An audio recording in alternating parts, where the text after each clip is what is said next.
Bienvenue dans l'édition du QG News, au sommaire de l'actualité.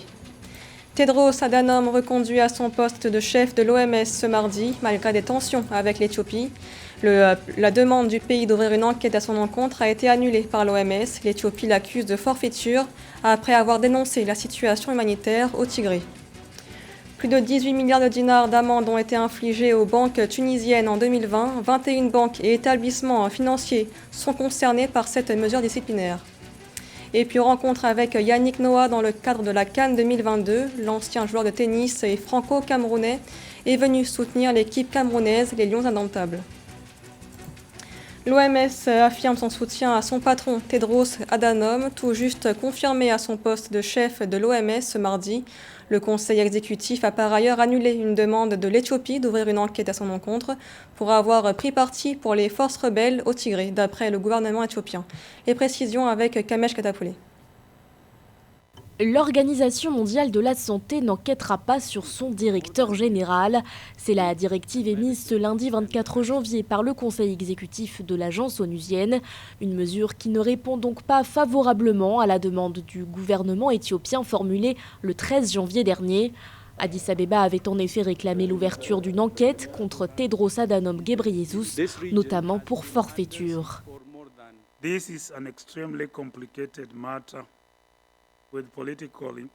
Il s'agit d'une affaire extrêmement compliquée avec des implications politiques et qui intervient en dehors du cadre procédural convenu de ce comité.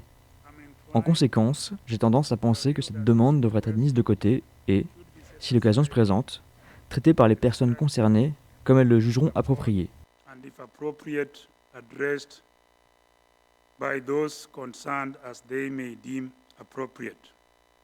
Au cœur de ce dossier, les propos du patron de l'OMS relatifs au conflit qui perdure au Tigré, région dont il est lui-même originaire.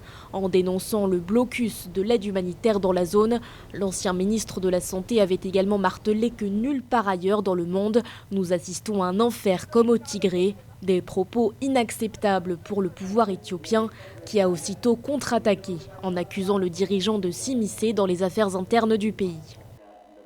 Il a répandu de fausses informations très dommageables et compromis la réputation, l'indépendance et la crédibilité de l'OMS de manière évidente avec ses prises de position sur les réseaux sociaux qui endossent la terreur perpétrée par le TPLF contre le peuple éthiopien. Malgré les efforts diplomatiques pour tenter d'aboutir à une résolution pacifique d'un conflit qui a déjà fait des milliers de morts, l'insécurité reste vive au Tigré. Une situation chaotique à laquelle s'ajoute une crise humanitaire d'envergure. Plus de 5 millions de personnes sont en situation d'insécurité alimentaire aiguë selon l'ONU. Et dans l'actualité, toujours en Éthiopie, les rebelles du Tigré annoncent la reprise des combats dans la région de l'Afar. Après une période d'accalmie liée au repli des forces rebelles dans leur région, le Front de libération du peuple du Tigré a déclaré avoir été obligé de poursuivre leur offensive face aux attaques gouvernementales contre leur position ces derniers jours. Ces mesures fortes ont été prises pour neutraliser cette menace, selon eux. En République démocratique du Congo, une opération ville morte paralyse la ville de Beni, au nord-est du pays, depuis le 24 janvier. Plusieurs établissements ont été fermés. Les manifestants protestent contre l'état de siège mis en place afin de mettre fin aux violences des groupes armés. Ce contrôle militaire dans la ville n'a cependant pas permis de ramener la paix jusqu'à présent. Nathalie Mo. Vive tension entre policiers et manifestants dans la ville de Beni, en République démocratique du Congo, ce 24 janvier 2022, lors des villes mortes organisées par des mouvements de jeunes. Les militants sont descendus dans la rue, réclamant la fin de l'état de siège instauré dans l'est de la RDC depuis mai 2021. Pour ces derniers, la mesure prescrite par le président Félix Tshisekedi n'a pas atteint son objectif principal, protéger la population de l'insécurité perpétrée par des milices armées, les forces alliées démocratiques ADF notamment. La population qui espérait à travers l'état de siège voir la paix revenir et le calme revenir à travers la ville, ceci n'étant pas le cas, cette population est dans le droit de vouloir exiger bien évidemment la fin de cette initiative. L'opération Ville morte a paralysé la ville de Béni. Les écoles, commerces et banques autour du périmètre de la commune de Moulekira principalement ont été fermées. Des observateurs ont indiqué que des coups de feu ont été entendus dans la ville, des tirs de sommation, selon la police locale. La population a intérêt à trouver d'autres méthodes pour revendiquer ou manifester parce que pendant l'état de siège, le droit à la manifestation est prohibé. Au-delà de ça, il y a aussi cette police qu'il faut aussi interpeller. Cette police qui doit rester professionnelle. Les villes mortes à Béni interviennent alors que le chef d'État Félix Tshisekedi a prolongé l'état de siège dans les provinces de l'Ituri et du Nord Kivu le 19 janvier 2022. Une mesure que des partis d'opposition, notamment la coalition Lamouka, continuent de critiquer. Et dans l'actualité également en Algérie, le Conseil d'État suspend le parti d'opposition proche du Irak, le Parti socialiste des travailleurs. Ce mouvement politique de la gauche algérienne est condamné pour ne pas avoir respecté la loi sur le fonctionnement des partis politiques et également pour ne pas avoir organisé une conférence générale dans les délais pour renouveler sa direction. Plusieurs partis politiques proches du Irak ont manifesté leur soutien au parti. Selon le PST, cette mesure constitue une atteinte au multipartisme. En 2020, 21 banques et établissements financiers tunisiens ont été sanctionnés par la Banque centrale de Tunisie. La mesure disciplinaire a été prononcée dans le cadre de l'évaluation de leur situation financière. Le montant des amendes s'est élevé à plus de 18 millions de dinars. Philomentine. 21 banques et établissements financiers ont fait l'objet d'amendes d'un montant évalué à 18,413 millions de dinars en 2020 en Tunisie. Ces mesures disciplinaires ont été infligées par la Banque centrale de Tunisie. Pour l'institution financière, le nombre de banques et d'établissements financiers agréés dans le pays s'est élevé à 42 au titre de l'exercice 2020.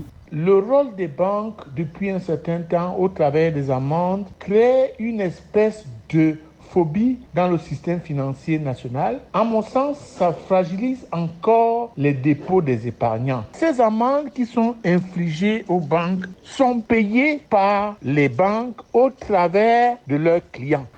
Le rapport annuel sur la supervision bancaire 2020 publié par la Banque centrale de Tunisie révèle que c'est une seule banque qui a été concernée par le non-respect du ratio de liquidité avec une amende de 13,7 millions de dinars. 5 établissements financiers ont écopé d'amendes de 3,6 millions de dinars pour dépassement au niveau du ratio crédit-dépôt. Quant aux sanctions sur les 15 banques restantes, elles portent sur un montant de 14,8 millions de dinars concernant des missions d'inspection bancaire. Infliger les amendes au système bancaire secondaire n'est pas nécessairement une méthode de gestion. La règle devrait être d'intégrer les banques secondaires dans toutes les décisions prises par les banques centrales. La Banque centrale fait noter que le secteur bancaire tunisien a montré une solidité financière malgré la faiblesse persistante de l'économie impactée par la crise de Covid-19. Ceci s'est notamment illustré par la stabilisation du taux de créance classé à 13,6% et le maintien des ratios de solvabilité globale aux alentours de 13%. La Côte d'Ivoire va accueillir la COP15 du 9 au 20 mai 2022 à Abidjan, un événement mondial qui aura lieu pour la première fois dans le pays. 5000 participants en provenance de 197 pays sont attendus.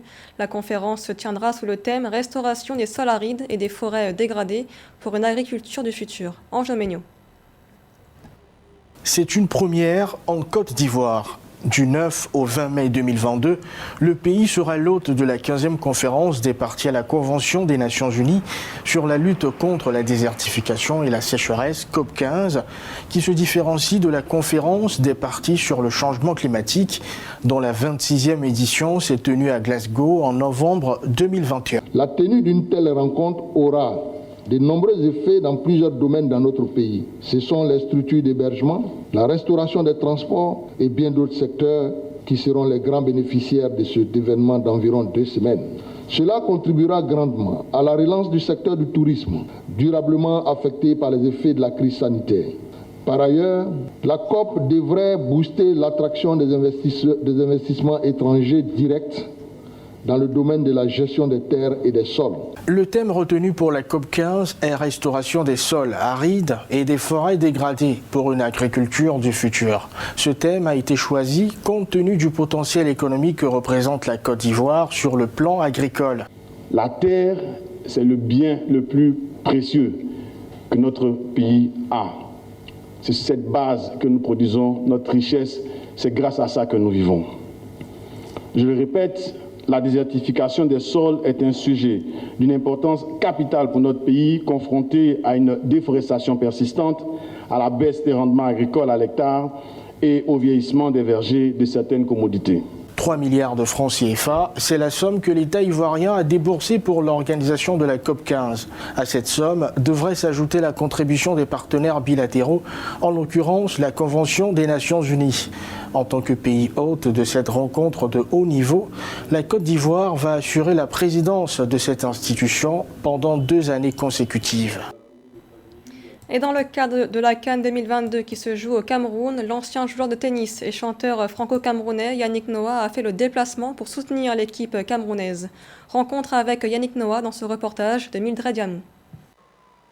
50 ans après l'organisation de sa première Coupe d'Afrique des Nations de football, le Cameroun ajoute de nouvelles pages dans son histoire. 2022 est l'année de grâce. Le Cameroun organise sa seconde CAN, une occasion pour différentes gloires nationales, notamment le chanteur et ancien tennisman Yannick Noah, de distiller cette joie qu'il a connue plus jeune et qui continue de l'animer en appelant à la mobilisation derrière les Lions indomptables. C'est une fête populaire, c'est l'occasion pour le pays de faire découvrir non seulement les joueurs, bien sûr qu'on a envie d'aller loin, parce qu'à chaque victoire, c'est une énergie, un bonheur pour tout le peuple. C'est formidable à vivre. Découvrir de nouveaux talents, faire connaître la diversité culturelle que propose le Cameroun, apprécier de nouvelles infrastructures inexistantes en 1972, des éléments qui le ramènent à son enfance à l'époque où son père, le regretté Zachary Noah, a donné un sens au mot football dans sa vie. Papa jouait au foot, papa était aussi un lion, avant que ça s'appelle les Lions indomptables. Oui, j'ai toujours eu un rapport avec le sport en général. J'ai beaucoup d'amis, que ce soit dans le football grâce à papa, et puis ensuite avec ma relation avec le Paris Saint-Germain avec lequel j'ai travaillé, avec les Lions avec lesquels j'ai travaillé. Mais surtout, ce qui me porte par-dessus tout, c'est le rapport avec les hommes qui font que, avec notre petit talent, avec un ballon, une balle, on a ce pouvoir incroyable de donner du bonheur aux gens. Aujourd'hui, Yannick Noah se trouve chanceux car il a pu faire de son rêve son métier. Cette passion, il a distillé à travers ses enfants, de son père Zachary Noah, le footballeur, à son fils Joachim Noah, le basketteur. Yannick Noah, tennisman, garde en mémoire une phrase de son enfance: « Des guerriers nous sommes, des guerriers nous resterons ». Ce journal a été réalisé par l'ensemble de la rédaction. Merci de l'avoir suivi. L'information continue sur Africa 24.